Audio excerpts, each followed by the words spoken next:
Hi viewers, welcome to our channel. ప్రస్తుతం మనతో పాటు ఇమ్మంది రామారావు గారు సీనియర్ జర్నలిస్ట్ ఉన్నారు. వారితో ఒకసారి మాట్లాడదాం. సార్ నమస్కారం. సార్ నమస్తే బాబు.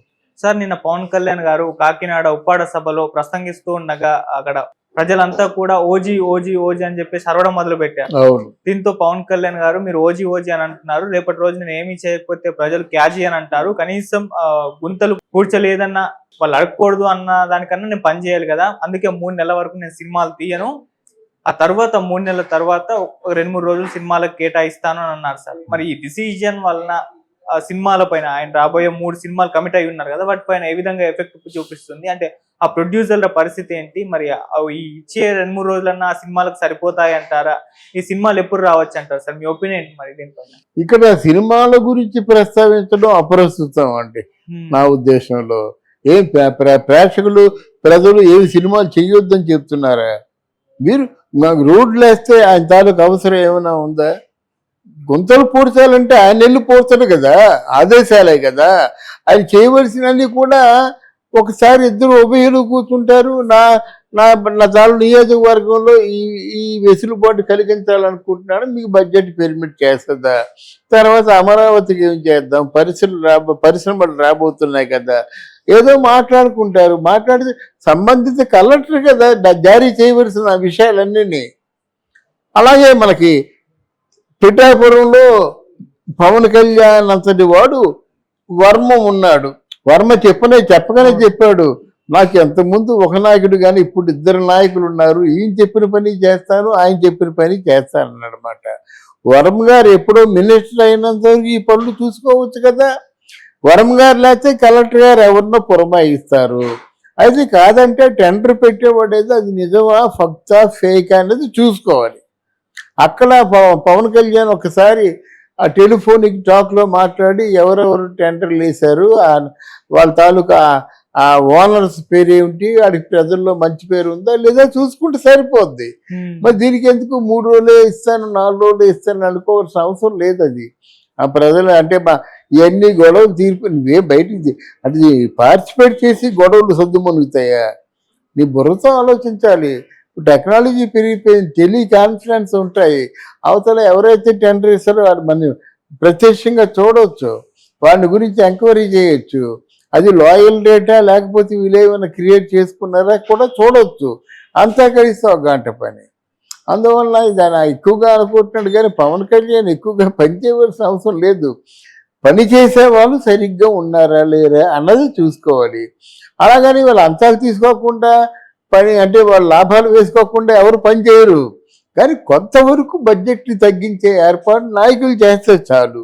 అంతేగాని ఇప్పుడు 10 రూపాయల పనికేమో 1000 రూపాయలు చెప్పి 500 రూపాయలు నీకు నా 500 రూపాయలు నాకు 400 రూపాయలు నీకు పని చేయించినప్పుడు 100 రూపాయలు అంటే అది మనకేంటంటే ఒక తేలికపాటి నిర్మాణాలే జరుగుతాయి.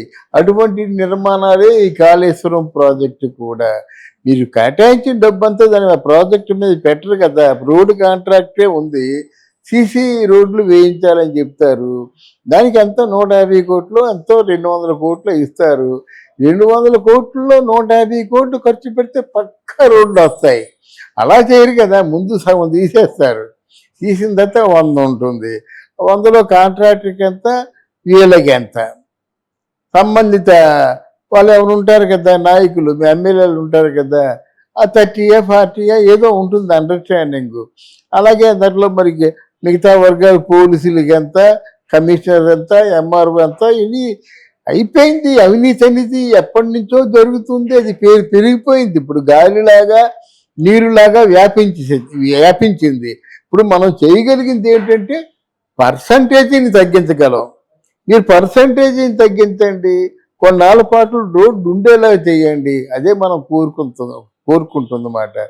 ఇవన్నీ ఎందుకు చెప్పానంటే ఇది కేవలం ఫిజికల్ శ్రమ కాదు, మెంటల్ శ్రమ ఉంటుంది.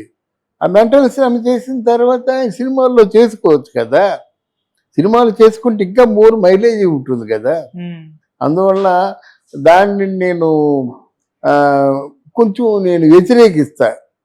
3 రోజులే సినిమా కేటాయిస్తానంటే కోట్లలో అప్పు తెచ్చినట్టయితే ఆ అప్పుకి వడ్డీలు ఎంత అవుతాయండి? ఎంత కలెక్ట్ చేస్తే బ్రేక్ ఇవన్ అవుతుందండి. ఇది ఆలోచించుకోవాలి కదా. 3 రోజులు ఏంటి, ఒక సినిమా ఇచ్చామంటే ఆ సినిమా ఫినిష్ అయిపోవాలి 1 నెలలో. 2వ నెలలో ఇంకో సినిమా ఇచ్చామంటే అది ప్రయారిటీ బట్టి డేట్ ఇచ్చుకుంటూ పోవడమే. 10 రోజులు 15 రోజులు అయిపోయింది సినిమా.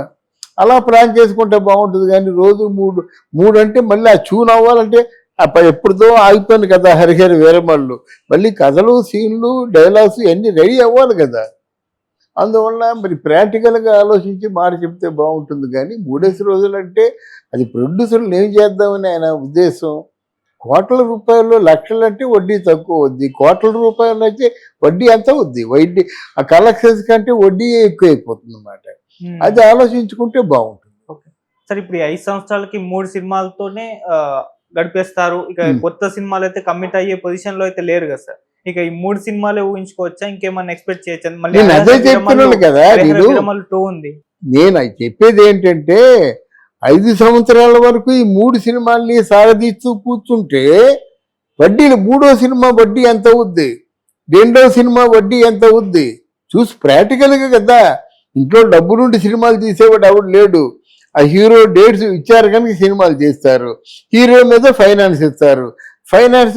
ఫైనాన్సెస్ కూడా సెర్టన్ అమౌంట్ ఆఫ్ బడ్జెట్లో ఇస్తారు. కానీ తర్వాత వాళ్ళు అనుకున్న 300 కోట్లు 400 కోట్లు దాటిపోతే వాళ్ళు కూడా పూలాన్ చేయలేరు కదా. సినిమా ఫైనాన్స్ చేసే వాళ్ళని ప్రిన్సిపాల్స్ అంటారు. ఆ ప్రిన్సిపాల్స్ ఒక 20 మందో 50 మందో కూడినట్టయితే వాళ్ళని సిండికేట్ అంటారు. ఆ సిండికేట్లో 500 కోట్లు 300 కోట్లు ఎంత ధనం ఉంటుంది, అంతవరకే చేయగలరు. తర్వాత మళ్ళీ రీఫైనాన్స్ చేసుకోవాల్సిందే.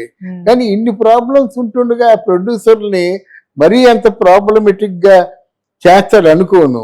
అంటే ఒకటి, ప్రొడ్యూసర్ ఎవరైనా నష్టపోతే తిరిగి డబ్బు ఇచ్చేస్తారు అనుకోండి పవన్ కళ్యాణ్, అది కరెక్ట్ ప్లానింగ్ కాదని నా ఉద్దేశం. ఎంతగా ఎన్ని సినిమాలు ఫెయిల్ అయిపోతాయి, ఎన్ని సినిమాలు మీరు అప్పులు చేసి వాళ్ళు డబ్బు తిరిగిస్తారు, అది కరెక్ట్ ప్లానింగ్ కాదు. ఎన్ని రెమ్యునరేషన్ ఎలాగున్నా వాళ్ళ డబ్బు వాళ్ళకి వచ్చినట్టు ప్లాన్ చేయాలి కదా. అలా ప్లాన్ చేయడమే సక్రమమైన ప్లానింగ్. అది సార్ హరిహర వీరమల్లు అయితే మన ప్రొడ్యూసర్ చెప్పారు ఒక 20 నుంచి అలా 25 రోజుల వరకు టైం ఇస్తారు షూటింగ్ కంప్లీట్ చేసుకోవచ్చు. మరి ఇయర్ లో అది అయిపోవచ్చు అని అనుకోవచ్చా? ఎందుకంటే 3 months తర్వాత అంటే హరిహర వీరమల్లు ముందైపోతుందండి. హరిహరి వీరమల్లు ముందైపోతుంది. తర్వాత రెండవది కాదు ఇది ఉస్తాద్ భగత్ సింగ్ అయిపోయిందండి, ఇది రిపేర్ ఉందండి. 3వది ఓజీ. ఎందుకంటే దాన్ని టెక్నికల్గా ఓజీ మాత్రం ఈ సంవత్సరంలో రిలీజ్ అవ్వదని నేను అనుకుంటున్నాను. హరిహర వీరమల్లు, ఉస్తాద్ భగత్ సింగ్ 2 రిలీజ్ అవుతాయండి.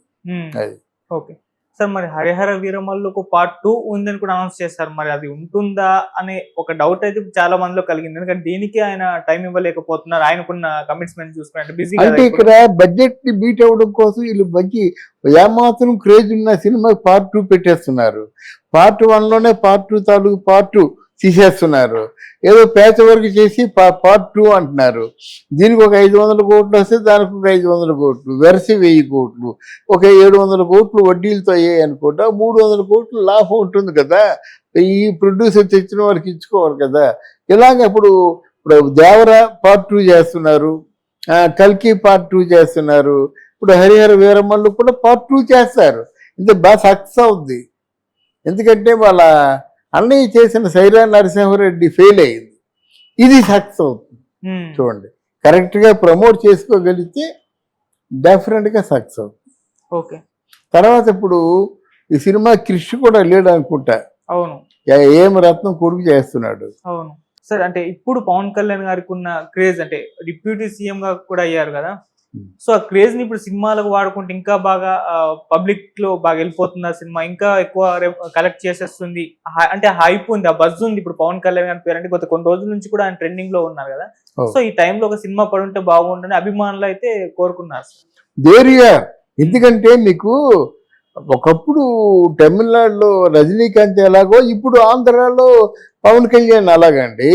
ఆ సినిమా ఫెయిల్ అయిపోతే 100 రోజులు ఆడుద్ది, హిట్ అయితే ఎంతవరకు పోతుందో తెలియదు. ఇప్పుడు పవన్ కళ్యాణ్ తాలూ బలం ఎంత అంటే ఇంటర్నేషనల్గా మొన్న వచ్చారు కదా ఎలక్షన్కి, Singapore, America, Canada, Texas, California, వీరంతా తెలుగు వాళ్ళే, బ్రహ్మాండంగా ఆడుతుంది. జపాన్ ఇవన్నీ తెలుగు వాళ్ళే కానీ బాగా ఆడుతుంది అన్నమాట. ఇప్పుడు ఎవరు సినిమాలు తీసినా ఇప్పుడు తీయవలసిందే. ఈ క్రేజ్లో 5 సంవత్సరాలు సినిమా తీసేవాళ్ళు అదృష్టవంతులు. ఈ 5 సంవత్సరాలు సినిమాలు తీసేవాళ్ళు అదృష్టవంతులు. రేట్లు పెంచుకుంటారు, థియేటర్లు వాళ్ళ అధీనంలో ఉంటాయి. మేము ఇవ్వము అని చెప్పడానికి ఏం వీలు లేదు కదా.